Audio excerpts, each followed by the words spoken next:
राधे राधे, जय श्री कृष्णा। मैं सीमा सिंह बड़ों को चरण स्पर्श, छोटों को प्यार और बराबर वालों को नमस्कार करती हूँ। आज हम आषाढ़ मास की योगिनी एकादशी का महात्म्य, साथ ही पूजन विधि और एक पौराणिक कहानी सुनेंगे। आषाढ़ मास की योगिनी एकादशी का फल 88 सहस्त्र ब्राह्मणों को भोजन कराने के बराबर मिलता है। योगिनी एकादशी का व्रत करने से मनुष्य के 7 जन्मों के पाप धुल जाते हैं और वह इस जीवन के समस्त सुखों को भोग कर मरने के बाद स्वर्ग को पाता है। आषाढ़ मास के कृष्ण पक्ष की एकादशी का नाम योगिनी एकादशी है। इसके व्रत से समस्त पाप नष्ट हो जाते हैं और मनुष्य इस लोक में समस्त सुख भोग कर परलोक में मुक्ति को पाता है। यह एकादशी तीनों लोकों में प्रसिद्ध है। आइए अब हम योगिनी एकादशी की पूजन विधि जानते हैं। एकादशी के व्रत के एक दिन पहले अर्थात दशमी तिथि की शाम को अन्न नहीं खाना चाहिए। एकादशी के दिन सुबह ब्रह्म मुहूर्त में उठकर स्नान आदि से निवृत्त होकर साफ वस्त्र धारण करें। फिर भगवान की प्रतिमा के सामने अंजलि में जल लेकर एकादशी के व्रत का संकल्प लेवें। घर के मंदिर में पूजा करने से पहले एक वेदी बनावे और उस पर सप्त धान्य जैसे उड़द, साबुत मूंग, गेहूं, जौ, चावल, बाजरा या मोठ लेवे। फिर 5 आम के पत्ते या 5 अशोक के पत्ते कलश पर सजावे। फिर कलश को वेदी पर स्थापित करें। फिर वेदी पर भगवान विष्णु की सोने की प्रतिमा, अगर न हो तो पीतल की प्रतिमा, अगर दोनों ही नहीं है तो भगवान विष्णु की तस्वीर भी रख सकते हैं। फिर भगवान विष्णु को केसर युक्त चंदन का तिलक लगावे, पीले फूलों की माला पहनावे, ऋतु फल अर्पित करें। ऋतु फल में जैसे आम, तरबूज, खरबूजा, ककड़ी रखें। ऋतु फल के साथ तुलसी दल अवश्य रखें, क्योंकि भगवान विष्णु बिना तुलसी दल के भोग स्वीकार नहीं करते। फिर गाय के घी का अखंड दीपक जलावे, धूप अगरबत्ती करें, नारियल के मोली बांधकर रोली का टीका लगावे और दक्षिणा के रुपए रखें। उसके बाद विष्णु भगवान की आरती करें। योगिनी एकादशी का महात्म्य और व्रत की कथा को सुने। एकादशी के दिन भगवान विष्णु के सहस्त्र नाम स्रोत का पाठ पढ़े या सुने।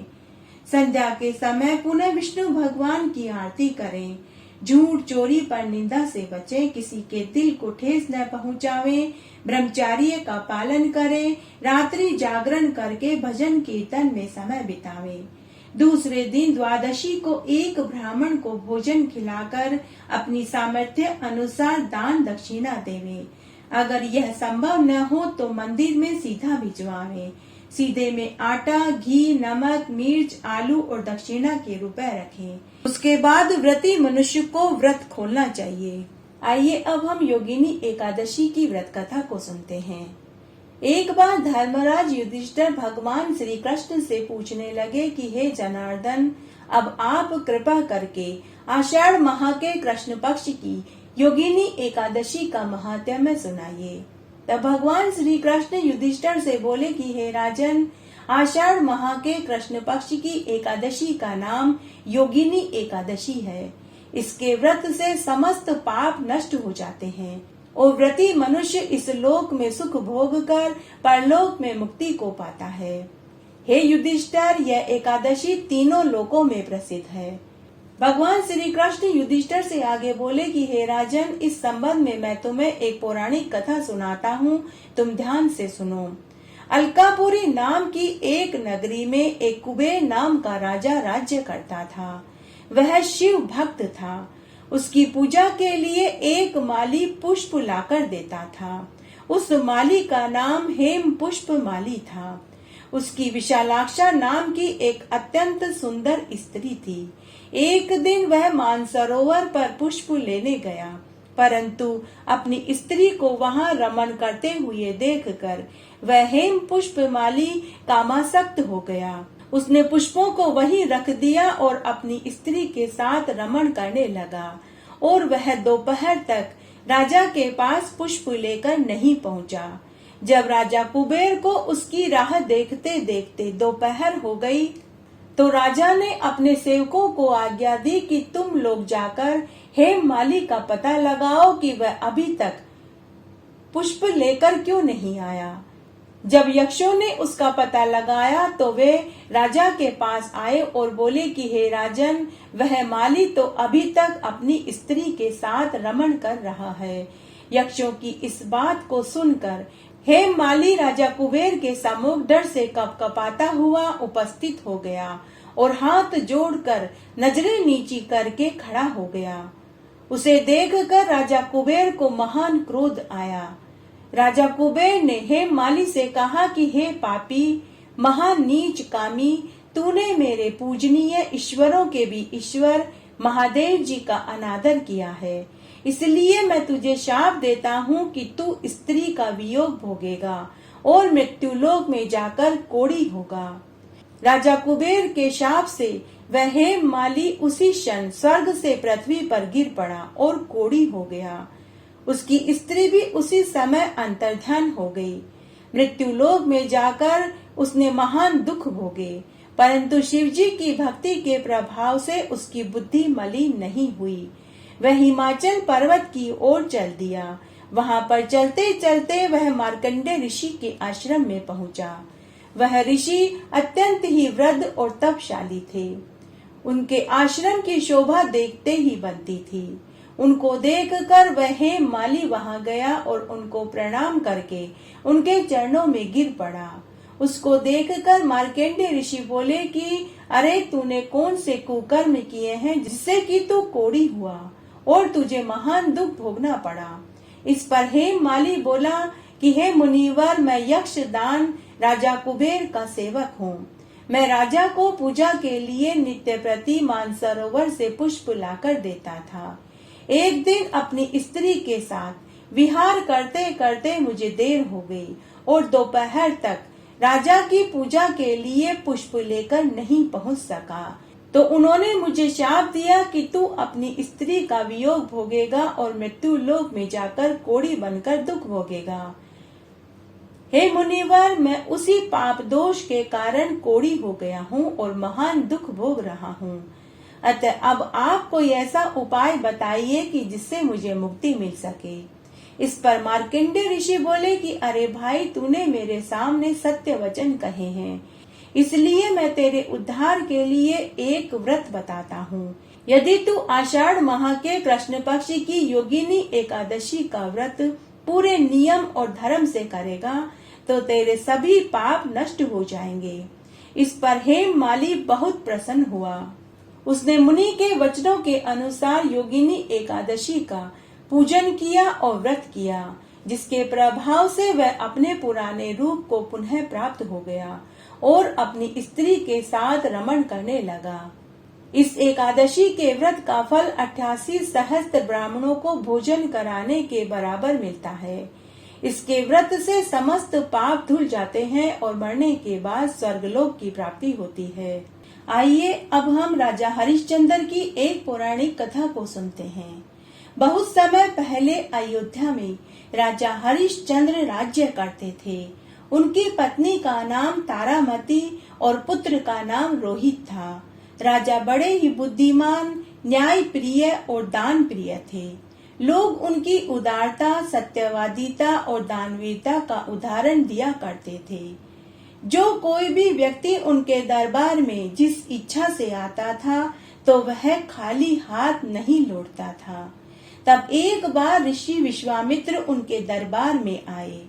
उन्हें आया देखकर राजा हरिश्चंद्र अपने सिंहासन से उतरकर खड़े हो गए और हाथ जोड़कर ऋषि विश्वामित्र से बोले कि हे महात्मन, आपने आने का कष्ट क्यों किया?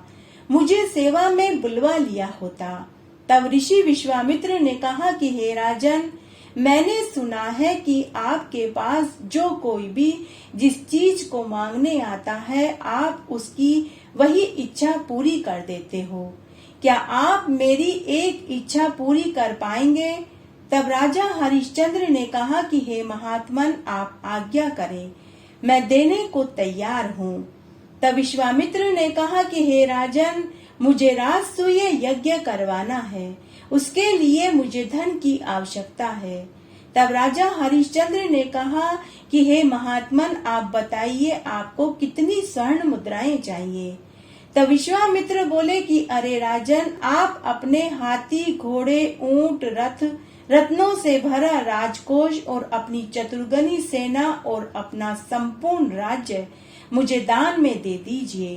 तब राजा हरिश्चंद्र ने ऋषि विश्वामित्र से कहा कि हे महात्मन, ये सब चीजें मेरे लिए तुच्छ है। मेरे लिए तो जगत में उपयोगी एक ही चीज है और वो है यश। धन पाकर यश नहीं कमाया जा सकता। यश के कारण इस लोक में ही नहीं परलोक में भी सुख मिलता है। इसलिए मैं आपको ये सभी चीजें इसी क्षण दान में देता हूँ। इस पर भी विश्वामित्र संतुष्ट नहीं हुए। उन्होंने कहा, अरे राजन, दान देने के बाद दक्षिणा भी देनी चाहिए, अन्यथा दान दिया हुआ सफल नहीं माना जाता। बिना दक्षिणा के दान शुभ फल नहीं देता। तब राजा हरिश्चंद्र ने कहा कि हे महात्मन, आपको कितनी दक्षिणा चाहिए, मैं वो भी देने को तैयार हूँ। तब विश्वामित्र ने कहा कि अरे राजन, तुम अपने वजन का 2.5 भार सोना दक्षिणा में दो। तब राजा हरिश्चंद्र ने कहा कि हे महात्मन, इस समय मेरे पास आपको देने के लिए दक्षिणा नहीं है। आप मुझे थोड़ा समय दीजिए। मैं आपको वचन देता हूँ कि जब तक मैं आपको आपकी दक्षिणा नहीं दे दूंगा, तब तक मैं अन्न का एक दाना भी ग्रहण नहीं करूंगा। मैं अन्न जल त्याग दूंगा। तब राजा हरिश्चंद्र ने अपनी पत्नी तारामती को पूरा सच सुनाया। एक क्षत्रिय राजा की पत्नी ने उसी समय राज्य त्याग दिया और दोनों साधारण वेशभूषा पहनकर अपने बेटे रोहित को लेकर काशी की ओर चल दिए। वहां राजा हरिश्चंद्र ने मेहनत मजदूरी करके धन एकत्र करने का निश्चय किया, लेकिन 2 वक्त की रोटी का वे जुगाड़ ही कर पाते थे। इस तरह 1 महीना निकल गया, उन्हें पता ही नहीं चला। तब राजा हरिश्चंद्र दुखी और उदास हो गए। तब रानी तारामती ने अपने पति से उदासी का कारण पूछा।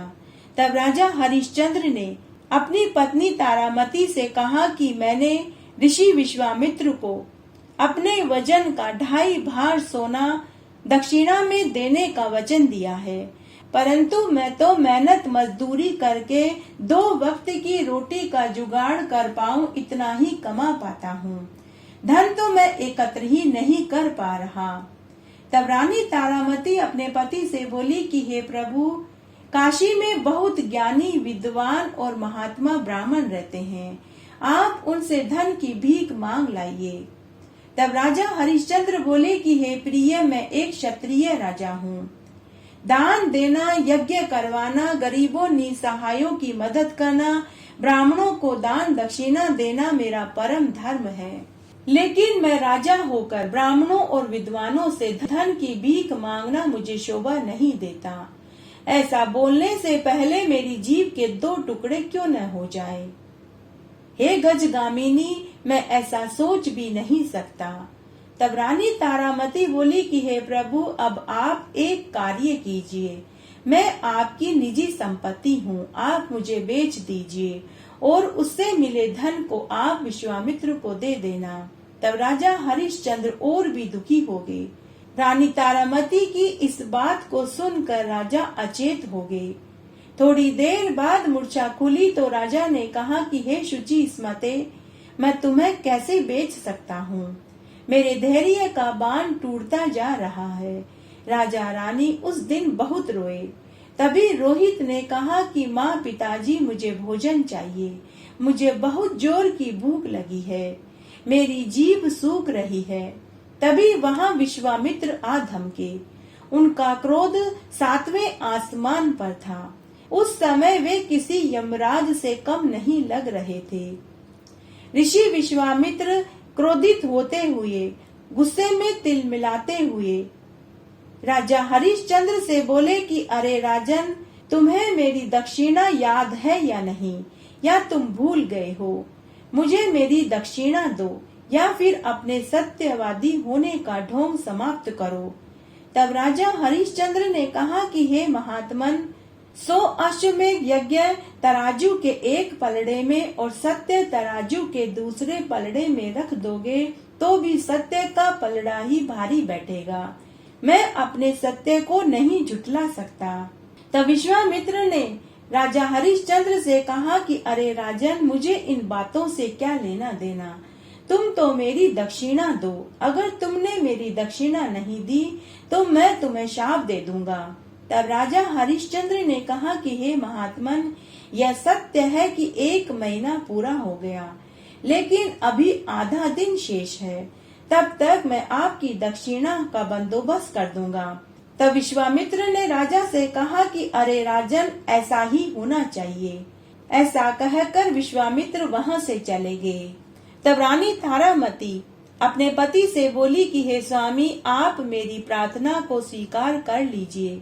कृपया करके आप मुझे बेच दीजिए और उस धन को गुरु की दक्षिणा चुकाकर अपने सत्यव्रत के धर्म की रक्षा कीजिए।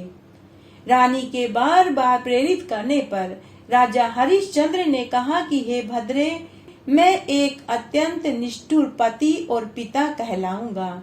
इतिहास में सब मुझ पर थूकेंगे, मेरे पितर मुझे कोसेंगे। मैं बहुत कठोर और जघन्य पाप करने जा रहा हूँ। तब रानी तारामती बोली कि आप इस धन का प्रयोग नेक काम के लिए कर रहे हैं, कोई जुआ, शराब और भोग के लिए नहीं कर रहे हैं। हे नाथ, मैं आपको वचन देती हूँ कि इतिहास में आपका नाम स्वर्ण अक्षरों में लिखा जाएगा। तब राजा हरिश्चंद्र ने बड़े ही दुखी मन से नगर में गए और एक चबूतरे पर रानी तारामती को पुत्र सहित बैठा दिया और जोर जोर से आवाजें लगाने लगे कि हे नागरिकों, हे महानुभावों, यह मेरी पत्नी है जो मुझे प्राणों से भी अधिक प्यारी है, परंतु आज मैं इसे बेच रहा हूँ। कोई आए और उचित धन देकर दासी के रूप में इसे खरीद लेवे। तभी वहाँ भीड़ एकत्र हो गई। लोग तरह तरह की बातें करने लगे। तभी वहाँ विश्वामित्र बूढ़े ब्राह्मण के वेश में आए और रानी तारामती को धन देकर खरीद लिया, परंतु पुत्र जोर जोर से माँ के लिए विलाप करने लगा। तब तारामती ने बूढ़े ब्राह्मण से कहा कि हे महात्मन, आप मेरे पुत्र को भी खरीद लीजिए, मैं अपने पुत्र के बिना जीवित नहीं रह पाऊंगी। तब बूढ़े ब्राह्मण ने कुछ स्वर्ण मुद्राएं राजा हरिश्चंद्र की तरफ फेंक दी और रोहित को भी खरीद लिया। तब रानी तारामती ने अपने पति की पदक्षिणा करी और बोली कि हे स्वामी, यदि मैंने दान किया हो, यज्ञ किया हो और मेरे व्यवहार से यह बूढ़ा ब्राह्मण तृप्त हो जाए तो उस पुण्य का फल आपको मिल जाए और आप पुनः राजा बने और आपको वापस मैं पति रूप में पाऊं। इस तरह दिन बीतने लगे। रानी तारामती अपने पुत्र के साथ बूढ़े ब्राह्मण के घर रहकर उसकी सेवा करने लगी। उधर राजा हरिश्चंद्र धन लेकर विश्वामित्र के आश्रम में गए और बोले कि हे महात्मन, मैं आपकी दक्षिणा लेकर आया हूँ, आप इसे स्वीकार करें। तब विश्वामित्र ने कहा कि अरे राजन, तुम्हें यह धन कहाँ से मिला? तुम्हें इतना धन कहाँ से मिला? कहीं कोई चोरी चकारी लूट खसोट तो नहीं करी, क्योंकि यह धन राजसूय यज्ञ में प्रयोग किया जाएगा। अगर तुमने यह धन दूषित कर्म करके कमाया है तो मैं स्पष्ट कहता हूँ कि तुम इस धन को लेकर यहाँ से चले जाओ। तब राजा हरिश्चंद्र ने विश्वामित्र से कहा कि हे महात्मन, यह धन चोरी का नहीं है। मैंने अपनी परम साध्वी देवी जैसी स्त्री को 1 करोड़ स्वर्ण मुद्राओं में बेचा है और मेरे पुत्र को भी बेच दिया, जिससे मुझे 10 करोड़ स्वर्ण मुद्राएं मिली है। इस तरह मैं 11 करोड़ स्वर्ण मुद्राएं ही जुटा पाया हूँ। आप इसे स्वीकार करें। तब विश्वामित्र क्रोधित होते हुए बोले कि अरे मूर्ख राजा, क्या केवल 11 करोड़ स्वर्ण मुद्राएं ही मेरी दक्षिणा हो सकती है? अरे, मैं अपनी शक्ति का परिचय अभी तुझे देता हूँ, मैं अभी तुझे शाप देता हूँ। तभी राजा हरिश्चंद्र बोले कि हे ब्राह्मण, रुक जाइए, मैं और धन की व्यवस्था करता हूँ। मैंने अभी तक अपनी पत्नी और पुत्र को ही बेचा है। अभी तो मैं स्वयं बाकी हूँ। मैं खुद को बेचकर धन जुटाता हूँ और आपको और स्वर्ण मुद्राएं देता हूँ। आप इस समय इन स्वर्ण मुद्राओं को लेकर मुझे कृतकृत्य करें। उसके बाद राजा हरिश्चंद्र ने स्वयं को एक चांडाल को बेच दिया और चांडाल से मिला धन भी ले जाकर विश्वामित्र को सौंप दिया। तभी वहाँ आकाशवाणी हुई। आकाशवाणी ने कहा कि हे राजन हरिश्चंद्र, आप दक्षिणा देकर ऋण से मुक्त हो गए हैं। तब राजा हरिश्चंद्र के सिर पर आकाश से फूलों की बरसात होने लगी। उसके बाद राजा हरिश्चंद्र को चांडाल ने अपना दास बना लिया। अब राजा हरिश्चंद्र शमशान में रहने लगे। चांडाल ने राजा हरिश्चंद्र को आज्ञा दी कि किसी भी लाश को जलाने से पहले कर लेना तुम्हारा धर्म है। बिना कर लिए लाश को नहीं जलाना है। राजा को शमशान में पहले दिन बहुत दुर्गंध आई। उनका मन बड़ा अजीब और भयभीत सा रहा, लेकिन कुछ ही दिनों में उन्हें आदत पड़ गई। अब राजा एक ही वस्त्र पहनकर रहने लगा। उसके शरीर से दुर्गंध आने लगी। हाथ पैर मुंह पर चिता की राख चढ़ने लगी। मुर्दों को जलाने में वे व्यस्त हो गए। भूख प्यास नींद सब गायब हो गई। वे न दिन में सोते थे न रात में। 12 महीने 100 वर्ष के समान लगने लगे। पत्नी और बच्चे की याद भी धूमिल हो गई। फिर एक दिन की बात है, उधर रोहित बगीचे में खेल रहा था कि तभी सर्पदंश से उसकी मृत्यु हो गई। जब तारामती को इस बात का पता चला तो वह हृदय विदारक विलाप करने लगी, लेकिन अंतिम क्रिया तो करनी ही थी। बूढ़े ब्राह्मण से अनुमति लेकर अपने पुत्र को सीने से लगाकर तारामती उसी शमशान में पहुंच गई। शमशान के चांडाल ने अंतिम क्रिया करने से मना कर दिया। शमशान के चांडाल ने तारामती से कहा कि अंतिम क्रिया करने के लिए तुम्हें पहले कर चुकाना पड़ेगा। तारामती यह सुनकर चुप हो गई और आंसू बहाती हुई बोली कि मेरे पास कर देने के लिए पैसे नहीं हैं। तारामती इस बात से अनजान थी कि चांडाल ही उसका पति है और चांडाल रूप में राजा हरिश्चंद्र भी अपनी पत्नी को न पहचान सके। तब चांडाल बोला कि यदि तुम्हारे पास कर चुकाने के पैसे नहीं हैं, तो तुम अपना मंगलसूत्र क्यों नहीं बेच देती। रानी तारामती को एक वरदान मिला हुआ था कि उनके मंगलसूत्र को उनके पति के अलावा और कोई नहीं देख सकता था। जैसे ही चांडाल वेश में राजा हरिश्चंद्र ने ऐसा कहा तो रानी तारामती अपने पति को पहचान गई। रानी तारामती अपने पति के चरणों में गिर पड़ी और उसने पूरी सच्चाई बताई कि हमारे पुत्र रोहित को सर्प ने डस लिया है, उसकी मृत्यु हो गई है। राजा हरिश्चंद्र का मन अंदर ही अंदर रुदन करने लगा, लेकिन इस समय राजा हरिश्चंद्र चांडाल के दास थे, तो उन्होंने कहा कि हे बद्रे, तुम जो कोई भी हो, अंतिम क्रिया तभी होगी जब तुम कर चुकाओगी। तब रानी तारामती बोली कि आप इतने निष्ठुर कब से हो गए। आपका पुत्र मरा पड़ा है और आप अंतिम क्रिया के लिए कर मांग रहे हो। तब राजा ने कहा कि हे देवी, मैं यहाँ का नौकर हूँ।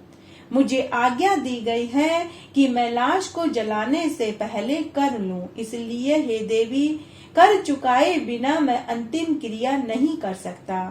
तब रानी तारामती ने अपनी साड़ी के 2 टुकड़े करे। साड़ी के एक टुकड़े से तन को ढका तो साड़ी के दूसरे टुकड़े से पुत्र का कफन बनाया। यह देखकर सभी देवता स्वर्ग से उतर आए। सभी देवताओं का हृदय पिघल गया। सभी देवताओं ने उनके ऊपर फूलों की बरसात करी। तब भगवान विष्णु ने रोहित को जीवित कर दिया और कहा कि हे राजा, हम तुम्हारी परीक्षा ले रहे थे, तुम अपनी परीक्षा में सफल हुए। अब हम आपका राज्य वैभव सब आपको पुनः लौटा रहे हैं। आप अपने राज्य का कार्यभार अपने पुत्र रोहित को सौंपकर हमारे साथ स्वर्ग में चलिए। तब राजा हरिश्चंद्र ने देवताओं से कहा कि हे देवताओं, मैं आपके साथ कैसे चल सकता हूँ? मैं अभी भी चांडाल का सेवक हूँ। तब देवताओं ने कहा कि चांडाल और कोई नहीं, स्वयं यमराज है। तब राजा हरिश्चंद्र ने पुनः कहा कि मैं एक राजा होने के नाते अपनी प्रजा को छोड़कर स्वर्ग में कैसे जा सकता हूँ? तब देवताओं ने कहा कि हे राजन, मनुष्य के कर्म ही निर्धारित करते हैं कि उन्हें मरने के बाद स्वर्ग मिलेगा या नरक। तब राजा हरिश्चंद्र ने देवताओं से पुनः कहा कि हे देवताओं, अगर ऐसा है तो मैं अपने पुण्य को अपनी प्रजा को सौंपता हूँ और मैं नरक स्वीकार करता हूँ। आप मेरी प्रजा को स्वर्ग का वास दीजिए और मुझे नरक का वास दे दीजिए। राजा के ऐसे वचन सुनकर देवताओं ने कहा कि हे राजन, आप अपनी पत्नी, पुत्र व नगरवासियों के साथ एकादशी का व्रत पूरी विधि विधान से करो और रात्रि जागरण में समय बिताओ। आपके साथ आपकी प्रजा को भी मरने के बाद स्वर्ग ही मिलेगा। जो कोई भी मनुष्य हरिश्चंद्र भगवान की इस कथा का श्रवण एकादशी के दिन करेगा, उसे पुत्र चाहने वाले को पुत्र, धन चाहने वाले को धन, स्वर्ग चाहने वाले को स्वर्ग और स्त्री सुख चाहने वाले को स्त्री सुख मिलेगा। कुंवारों के ब्याह होंगे और बुजुर्गों को बैकुंठ का वास मिलेगा। घटती हो तो पूरी हो तो परवान चढ़े, भूले बिसरे नाम तेरे भंडार में भरे। इस तरह आज हमने योगिनी एकादशी का महात्म्य सुना, साथ ही हमने 2 पौराणिक कहानियां सुनी। आशा करती हूँ यह आपको जरूर पसंद आएगी। मेरे साथ बने रहने के लिए आपका धन्यवाद। आगे आने वाली कथा कहानियों के लिए भी आप इसी तरह मेरे साथ बने रहें। धन्यवाद।